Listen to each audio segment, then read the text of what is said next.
নমস্কার, শ্রীরূপণ অ্যাস্ট্রোলজার চ্যানেলে আপনাদেরকে প্রত্যেককেই স্বাগতম জানাই। আমি শ্রীরূপণ অ্যাস্ট্রোলজার। এই জাতক হাতে ছুঁয়ে পাঠিয়েছেন, পেমেন্ট করেছেন, ঘরে বসে উনি ভিডিও পরিষেবা নিচ্ছেন। আপনারা যদি মনে করেন ঘরে বসে এরকম ধরনের ভিডিও পরিষেবা নেবেন, এই যে হোয়াটসঅ্যাপ নাম্বার দেখতে পাচ্ছেন, এই নাম্বারে যোগাযোগ করবেন। আমাদের পেড পরিষেবা জন্মকুণ্ডলী, হাত, ফেস, সংখ্যাতত্ত্ব, নিউমোলজি, ট্যারো, বাস্তু বিভিন্ন রকম পরিষেবা আছে। যারা ইন্টারেস্টেড এই হোয়াটসঅ্যাপ নাম্বারে যোগাযোগ করবেন। সর্বপ্রথম হাত বিচার করার সময় হাতের গঠন, ধরন, প্রকৃতি বিচার করতে হয়। হাতে দেখতে পাচ্ছেন এখান থেকে দেখুন কত বলিষ্ঠতা হাত। এরকম বলিষ্ঠ হাত অবশ্যই বলিষ্ঠ স্বাস্থ্যকে নির্দেশ করে। যখন কোনো হাত বলিষ্ঠ হবে তাদের জীবনেও কিন্তু অনেক অনেক পজিটিভ দিক পাওয়া যায়। কারণ হাতটা কাটা বলিষ্ঠতা আপনার স্বাস্থ্য শুধু নয়, আপনার জীবনে, ভাগ্যে সব ক্ষেত্রে আপনাকে কিন্তু উন্নতি দিতে পারে। তাছাড়াও হাতের প্রথম কথা হচ্ছে বিচার করার সময় হাতে আয়ুরেখা বিচার করতে হয়। দেখতে পাচ্ছেন আয়ুরেখা যদি কারোর মজবুত হয় তাহলে তার শরীর স্বাস্থ্য, যৌবন বা শারীরিক যে ইচ্ছা বা জেদ, কনফিডেন্ট বা আত্মবিশ্বাসের জায়গাটাও কিন্তু অত্যন্ত মাত্রায় দেখা যায়। তাই যাদেরই হাতে দেখবেন যে ভালো জীবনরেখা, অনেকের জীবনরেখা কেটে থাকে, ভেঙে থাকে, ছোট থাকে, সেটা কিন্তু ভালো নয়। আয়ুরেখা ছোট মানে কি তাড়াতাড়ি মৃত্যু হয়ে যায়? দেখুন অনেকে এরকম ছোট আয়ুরেখা থাকে। না, আয়ুরেখা মৃত্যু নয়, কিন্তু বারবার বিপদ, অ্যাক্সিডেন্ট এবং বারবার রোগ ভোগ এবং দেখা যায় তাদের জীবনে প্রতারিত হওয়াকে বারবার লক্ষ্য করা যায়। দেখতে পাচ্ছেন এখান থেকে জীবনরেখা যেহেতু ভালো আছে, তাই 90 প্লাস আয়ু কিন্তু আপনার থাকবে। 90 বছর প্লাস আপনি আয়ু পাবেন। যদি আরেকটু বেটার হয় তাহলে 100 হতে পারে। চলুন, এখন বোঝা যাচ্ছে না। যখন আপনার আয়ু আরও বেশি হবে তখন কিন্তু হস্তবিচারের থেকে এটা দেখা যেতে পারে। এই মুহূর্তে যদি দেখা যায়, দেখুন এইখানে কেতু পর্বত আপনার ভালো নয়। কাছের মানুষ আপনার শত্রু হবে। হ্যাঁ, আপনি যাকে আপন করে কাছে নিয়ে মানে রাখবেন, সেই মানুষটি হঠাৎ করে আপনার শত্রু হয়ে দাঁড়াবে। তাই এটা কাছের মানুষ শত্রু, তাই বিশেষভাবে সতর্ক হতে হবে। দেখতে পাচ্ছেন এখান থেকে এই রেখাটাকে বলা হয়, এই রেখাটা বলা হয় লয়াল মানুষের চিহ্ন। প্রচণ্ড লয়াল এবং সৎ মানুষ যারা থাকেন তাদের হাতে এরকম চিহ্ন দেখা যায়। অজস্র এরকম রেখা অবশ্যই লাক্সারিকে রিপ্রেজেন্ট করে, তবে লয়ালিটি একটা মানুষের প্রথম অঙ্গ। হাতে এইখান থেকে রেখাটা এইভাবে উৎপন্ন হয়ে এইভাবে বেরিয়ে আসে। এরকম মানুষ নর্মালি দেখা যায় যে এরা খুব লয়াল ব্যক্তি হয়ে থাকে। এই দিক থেকে রেখা বিপদকে নির্দেশ করে। তবে আপনার প্রথম জীবনে এডুকেশন বা পড়াশোনাতে বেশ কিছু প্রবলেম দেখতে পাচ্ছি। কারণ এই যে লম্বা লম্বা রেখা এগুলো কিন্তু বলা হয় বিপদ রেখা। এই দিক থেকে রেখাগুলো জেদ বা জ্ঞান রেখা হিসেবে ধরা হয়। তো হাতে এই রেখা বিভিন্নভাবে থাকতে পারে। তবে এরকম মানুষদের জীবনে বারবার বিপদ এবং বিপদ এনে দেয়। কারণ এরকম রেখা থাকা ভালো নয় এবং ইন্ডিপেন্ডেন্ট হতে দেয় না। দেখুন এই রেখা যদি স্বতন্ত্র আলাদা থাকে, মস্তিষ্ক রেখা আলাদা, হৃদয় রেখা আলাদা থাকে, সেই ক্ষেত্রে বা এই রেখাগুলো সম্পূর্ণ আলাদা আলাদা রেখা, তাহলে সেটা কিন্তু দেখা যায় এই মানুষগুলো কারোর উপরে ইন্ডিপেন্ডেন্ট হয় না, মানে কারোর উপর ডিপেন্ডেন্ট হয় না। তারা ইন্ডিপেন্ডেন্ট থাকতে পছন্দ করে। ঠিক আছে?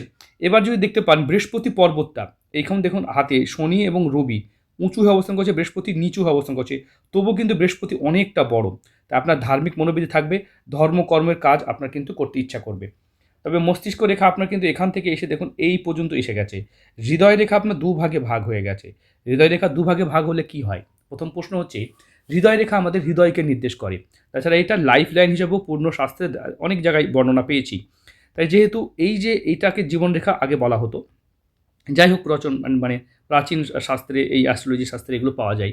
ঠিক আছে? তবে দেখুন হৃদয়রেখা দুমুখী বা ভেঙে থাকা এটা কিন্তু অবশ্য কাইন হার্টকে নির্দেশ করে, স্পষ্ট বক্তাকে নির্দেশ করে।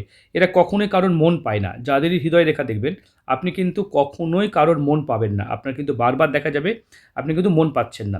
তাছাড়া এখান থেকে দেখুন ডিসট্যান্সটা অনেক বেশি।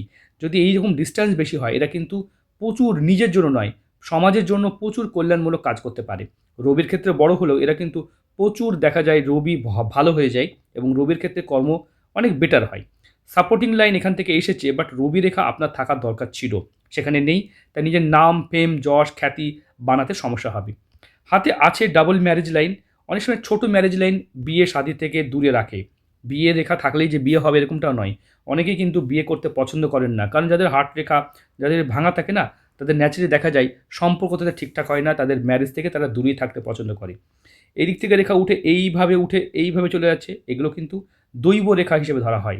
দৈব গুণ সম্পন্ন ব্যক্তি হিসাবে তাদেরকে চিহ্নিত করব। এখান থেকে রেখা, এই দিক থেকে রেখা এইভাবে উঠে দৈব রেখা।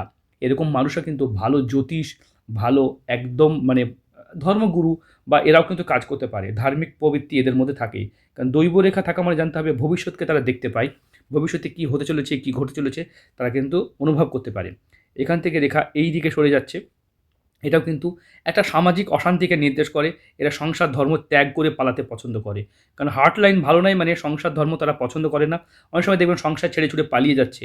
অনেকে স্বামী দেখবেন কাজ মানে আপনার সঙ্গে ঝগড়া না করে বা কোনো কারণ ছাড়াই চলে গেল। কোথায় চলে গেল খুঁজে পাচ্ছেন না। বা অনেক মহিলাও কিন্তু চলে যায়। কারণ তাদের হার্ট লাইন যদি ভাঙা থাকে বা ক্র্যাক থাকে বা হার্ট লাইনে কোনো সমস্যা থাকে এবং জবযুক্ত থাকে, সেক্ষেত্রে এরকম কিন্তু দেখা যায়। আপনার হাতে কিন্তু এরকম সংসার ছেড়ে পালিয়ে যাওয়ার একটা যোগকে দেখতে পাচ্ছি। এগুলো সাধু সন্ন্যাসী যোগ হিসেবে ধরা হয়। হাতে এরকমভাবে দেখতে পাচ্ছি মণিবন্ধন ঠিকই আছে। হাতে আপনার কামবাসনা জায়গাটা মোটামুটি ঠিকঠাক আছে। সেই জায়গাটায় খুব বেশি তীব্র নয়। কারণ শুক্র আপনার নিচু হয়েছে। শুক্র নিচু থাকা মানে জানতে হবে আপনার কাম, ক্রোধ, লোভের উপরে নিয়ন্ত্রণ আপনার আসবেই। তবে হাতে ভাগ্যরেখা না থাকা কি কেমন? ভাগ্যরেখা এই যে কেটে, কেটে উঠেছে, ভাগ্য যতটা ভালো হওয়া ততটা কিন্তু ভালো হচ্ছে না। প্রথম কথা হচ্ছে হাতের গঠন এবং হাতের কালার এটা কিন্তু খুব গুরুত্বপূর্ণ বিশ্লেষণের ক্ষেত্রে। তা হাতের কালার দেখতে পাচ্ছি আপনার গোলাপি, উজ্জ্বল এবং উজ্জ্বল বর্ণের। এরকম মানুষদের কখনোই খাওয়া পড়া অভাব হবে না, সুখ স্বাচ্ছন্দ্য থাকবে। তবে হাতে দেখতে পাচ্ছেন এই আঙুলটি কত ছোট, মানে আপনি কাউকে উপদেশ দিলে ঝগড়া লাগবে, বিবাদ লাগবে। তাই আপনি নিজের ধ্যানে, নিজের কাজে, নিজের মনোযোগ দিয়ে কাজ করে যান। কাউকে কোনো উপদেশ দেবেন না, কাউকে কোনো জ্ঞান দেবেন না, যদি না ততক্ষণ না নিতে আসে। কারণ এরকম মানুষরা প্রতিবাদ করলে আপনার প্রতিবাদের সাথে আপনার কেউ থাকবে না। তাই আপনি প্রতিবাদী মনোবৃত্তি যদি নেন, প্রতিবাদ করতে যান, আপনার প্রতিবাদ কেউ নেবে না। এরকম মানুষরা ভালো কর্মজীবী হতে পারে। কারণ রবি রেখা বড় মানে এরা কিন্তু চাকরিতে বেশি নাম কামাতে পারে। মানে অনেক সময় না বিজনেস করছে, নিজের আন্ডারে বহু লোককে খাটাচ্ছে, এরকম কিন্তু করতে পারবেন না। আপনার আন্ডারে কিন্তু কেউ থাকতে চাইবে না, কেউ কথা শুনতে চাইবে না। আঙুলের মাঝে দেখতে পাচ্ছি এই যে ছোট, ছোট গ্যাপ মানে টাকার প্রতি লোভ নেই। টাকা আয়ের থেকে ব্যয় বেশি হবে। আয় যেমন হবে তার থেকে ব্যয় হবে। হৃদয় রেখা মোটামুটি আপনার এখান থেকে দেখুন এই পর্যন্ত হৃদয় রেখা এসেছে। মানে এইখানে এই রেখাটা হৃদয় রেখায় ধরবো এইখান থেকে রেখাগুলো। যেহেতু হৃদয় রেখা মস্তিষ্ক রেখা সমানভাবে চলে যাচ্ছে, এটা প্যারালাল লাইন বা সমান লাইনে যাচ্ছে, সমান্তরাল লাইন। তাহলে এরকম মানুষরা দেখা যায় যেটা করে মনোযোগ দিয়ে করে। যদিও রেখাটা টাচ হয়নি কিন্তু আগামী দিন রেখাটা দেখুন এইভাবে গিয়ে এই দিক থেকে এইভাবে নেমে গিয়ে এদিক থেকে এই দিক থেকে নেমে গিয়ে এভাবে টাচ করে যাবে। তখন কিন্তু আপনি দেখবেন যে আপনার হৃদয় মস্তিষ্ক একসাথে মিশে গেছে। তখন আপনি যেটা ভাববেন সেটাই কিন্তু হবে। মানে এরকম মানুষরা সচরাচর দেখা যায় খুব ভালো হয়ে যায়। মানে সমাজ, দুনিয়া মানে এদিকে নিয়ে তারা ব্যস্ত থাকে। এরা কিন্তু পরিবার, ফ্যামিলি থেকে বেশি সমাজের প্রতি কল্যাণ করতে পছন্দ করেন। এরকম মানুষ হৃদয় রেখা, মস্তিষ্ক রেখা একসাথে আসা মানে আপনি মুখে যা বলবেন, ব্রেনেও তাই বলবেন। ঠিক আছে? দেখতে পাচ্ছেন এখান থেকে এই যে ক্ষেত্রটা এটা অনেকটা বড় আছে, এটা ভালো, এটা অবশ্যই ভালো সাইন। এরকম আসা হাট্টা-কাট্টা, তাগড়ায়, লম্বা চওড়া বেশ স শারীরিক দিক দিয়ে তারা সুস্থ হয়। দেখতে পাচ্ছেন গোলাপি, গোলাপি বর্ণ হাতের, এটাও কিন্তু হাতের আভিজাত্যকে নির্দেশ করে। মানে খাওয়া পড়া অভাব হবে না, সুখ স্বাচ্ছন্দ্য থাকবে। খাওয়া-দাওয়ার মধ্যে সব ভেজ, নন-ভেজ সবই খেতে ভালো লাগবে। এমন কিছু প্রবলেম কিছু নেই। কিন্তু শনিতে হালকা, হালকা আড়ি রেখা তৈরি হচ্ছে, যেগুলো হয়তো আপনার কর্মজীবনে কিছু, কিছু বাধা আসতে পারে। তো এগুলো এই বাধা নিয়ে কিছু ভেবে লাভ নেই। কাজ করার আগে কাউকে বলবেন না। আর একটা কথা হচ্ছে কাজের মধ্যে ভুল ত্রুটি রাখবেন না। কাজ করার আগে কাউকে বলবেন না, কাজের মধ্যে ভুল ত্রুটি রাখবেন না। কাজের মধ্যে ভুল ত্রুটি দেখলে সঙ্গে, সঙ্গে সেটাকে সংশোধন করবেন, ঠিক করে নেবেন। কারণ কাজে ভুল থাকলে শনির আড়ি রেখার প্রতিকার করা যায় না। যদি এখানে আড়ি রেখা থাকে তাহলে কাজে ভুল করছেন আর ভুলটা কন্টিনিউ করে যাচ্ছেন আর আপনি বলছেন আমার বাধা কেন পড়ছে? তা কী করে হয়? আপনি রাস্তায় যাবেন, এখানে একটা ধরনের গাছ লাগা আছে। এবার আপনি যাবেন, বলছে এই আমার বারবার কেন গাড়িটা থামাতে হয়? কেন এদিক দিয়ে রাস্তাটা এইভাবেও গেছে, এইভাবেও রাস্তাটা গেছে, তাহলে এদিক দিয়ে রাস্তাটা গেছে। আপনি বারবার এখানে গিয়ে বলছে আমার গাড়ি কেন থামাতে হচ্ছে? আরে বাবা সাইড দিয়ে বেরিয়ে যান না। এবার আপনি যদি বারবার একই ভুল করেন তাহলে বাধা বারবারই হবে। এই বাধা গাছ তো আর সরে যাবে না। বা একটা অবস্ট্রাকশন। একটা এক্সাম্পল দিয়ে বোঝাচ্ছি। অনেকেই দেখা গেল যে বারবার একই ভুল করছে। তাহলে ভুলটা যদি কন্টিনিউ করেন, তা সেই কন্টিনিউ ভুলের জন্য কন্টিনিউ সাজা পাবেন।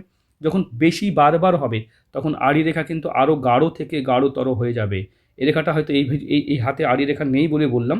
চলুন এখানে দেখতে পাচ্ছেন জব সাইন, এটাও কিন্তু ভালো সাইন। যাদের হাতে দেখবেন জব সাইন থাকে তাদের কিন্তু মস্তিষ্ক রেখায় কী হয়, নার্ভের ওষুধ বা ডাক্তারি দেখাতে হতে পারে। মাঝে, মাঝে তাদের ব্রেন একটু ডিস্টার্ব করতে পারে। কারণ মাঝে, মাঝে দেখা যায় কোন বয়সে হবে এখান থেকে এই বয়সটা আমরা ৮০ বছর ধরবো, তাহলে ৪০ তার মানে দেখতে পাচ্ছেন এটা এভাবে 50 করে ভাগ করে নেবেন, বিচার করতে সুবিধা হবে। তাহলে ২০ বছর, এই যে ২০ থেকে এই ৩০ বছরের মধ্যে মানে যদি দেখা যায় তাহলে এই বয়সটা আশা করি আপনারা হিসাব করতে পারবেন। তাই এইভাবে বয়স হিসাব করবেন, খুব সহজেই হিসাব করতে পারবেন। এখান থেকে এটা ৮০ বছর ধরে নেবেন। এখান থেকে এটা ৮০ বছর ধরে নেবেন। অনেকের আবার ৯০ বছর ধরতে হয়, কারণ হাতের গঠন, হাতের এগুলো দেখার পর হয়। ৮০ থেকে ৯০ বছর মোটামুটি মানুষ বাঁচে, সেইটাই ধরা হয়। কেউ, কেউ ১০০ বছরও বাঁচেন, তাদের ক্ষেত্রে এটা আবার ১০০ও ধরতে হয়। এটা ম্যান টু ম্যান ভ্যারি করে। এটা কী করে শেখাবো? কারণ এটা শেখার জন্য আপনাদেরকে তাহলে অ্যাস্ট্রোলজি ক্লাসে ভর্তি হতে হবে। ঠিক আছে? দেখতে পাচ্ছেন এখানে শেষ বয়সে আপনার টাকা পয়সা বলে কিছু থাকবে না। আপনি দেখবেন কোনো কিছু রাখতে পারবেন না। আপনার শেষ বয়সে কোনো রকম অর্থ, পয়সা, টাকা থাকবে না। যাই হোক, ভিডিও শুধুমাত্র শিক্ষা, নলেজ, জ্ঞান বা বোঝানোর জন্য করলাম। এটাই কিন্তু মেন পরিষেবা নয়। ভিডিওটা দেখুন, দেখে আপনি আমাকে ফোন করবেন, কারণ এরকম মানুষের টাকার প্রতি লোভ থাকে না। টাকা, পয়সা, অর্থ বা কোনো মূল্যবান বস্তু এরা রাখতে পছন্দ করে না। জীবনে এসেছেন খালি হাতে, খালি হাতেই চলে যাবেন, কারণ আপনার হাতটা সেই নির্দেশ করছে। কারণ এরকম মানুষরা পরবর্তী জীবনে সাধু, সন্ন্যাসী বা ওই ধরনের কাজের মধ্যে জীবন কাটাতে পছন্দ করেন। এরকম হাতে বেশিরভাগই এরকম দেখেছি। বিগত ২৭ বছর ধরে আমি আমার পেশাতে যে যতগুলো হাত বিচার করেছি, তাতে এই হাতগুলো কিন্তু সাধু, সন্ন্যাসীর দিকেই বেশি যায়। তো ভিডিওটা এই পর্যন্ত। ভালো থাকবেন, সুস্থ থাকবেন।